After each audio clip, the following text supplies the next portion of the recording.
নমস্কার, কেমন আছেন সবাই? আশা করছি খুব ভালো আছেন। চলুন আজ আমি আবার এসে হাজির হয়ে গেছি আজকের একটি ব্লগ নিয়ে। আজকে সবাই মা, মেয়ে এবং মেয়ের বাবা ৩ জনে মিলে বেরিয়েছি একটু বাইরে ঘুরু করতে। অবশ্য একটু খাওয়া দাওয়া ছিল, একটা বন্ধুর বার্থডে পার্টি। নিজেদের মতো করেই একটা রেস্টুরেন্টে।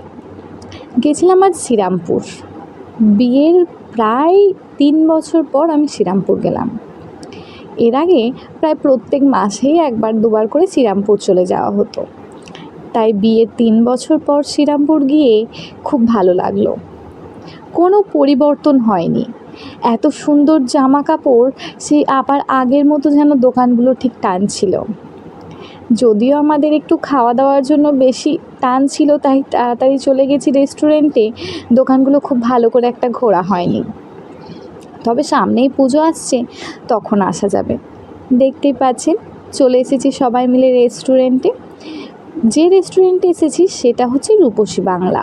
আমি ফার্স্ট টাইম এলাম এখানে, শ্রীরামপুর থেকে কিছুটা দূরে। আগে সম্রাট, হ্যাংলা এগুলোতে যেতাম, এটা ফার্স্ট টাইম। গিয়ে সবাই মিলে খাওয়া দাওয়া হলো, ফ্রায়েড রাইস আর চিলি চিকেন। তারপর সবাই মিলে বেরিয়ে পড়লাম। দেখতেই পাচ্ছেন এর চারপাশটাও কিন্তু খুব সুন্দর করে সাজানো আছে। এবার সবাই মিলে যখন বাড়ি ফিরছিলাম, হঠাৎ মনে পড়লো শ্রাবণ মাস তো শুরু হয়ে গেছে শ্রাবণী মেলা। বেশ ভিড় ছিল, তাই দাঁড়িয়ে পড়লাম। দেখতেই পাচ্ছেন এখন একটু বেলা আছে বলে ভিড়টা হালকা কম। যত সন্ধে হবে তত বেশি ভিড়। যদিও একটু গরম ছিল বলে দিনের বেলাটা বড়ই কম না, তবে যত দিন যায় মানে শেষের দিকে একটু বেশি ভিড় হয়। এখন অবশ্য দ্বিতীয় সপ্তাহ চলছে বলে এত কম ভিড়, কিন্তু সন্ধেবেলা কিন্তু প্রচুর ভিড়। যাওয়ার ইচ্ছা আছে, কিন্তু নিজের প্রতি ভরসা নেই যে কিভাবে যে এতটা রাস্তা হেঁটে যাব।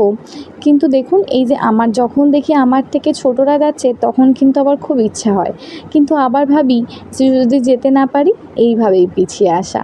কিন্তু ওদের দেখে খুব ভালো লাগছিল, আর শুধু ভালো লাগছিল না, যেতে তো ভীষণ ইচ্ছা করছিল।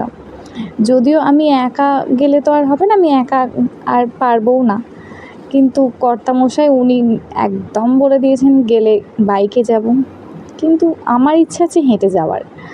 তাই দেখতেই পাচ্ছেন সবাই এবারে দেখছি পায়ে বেশ যে অ্যাঙ্কেলের মোজাগুলো হয় সেগুলো সবাই পরেছে, না হলে এতটা হাঁটা তো মুশকিল কম নয়।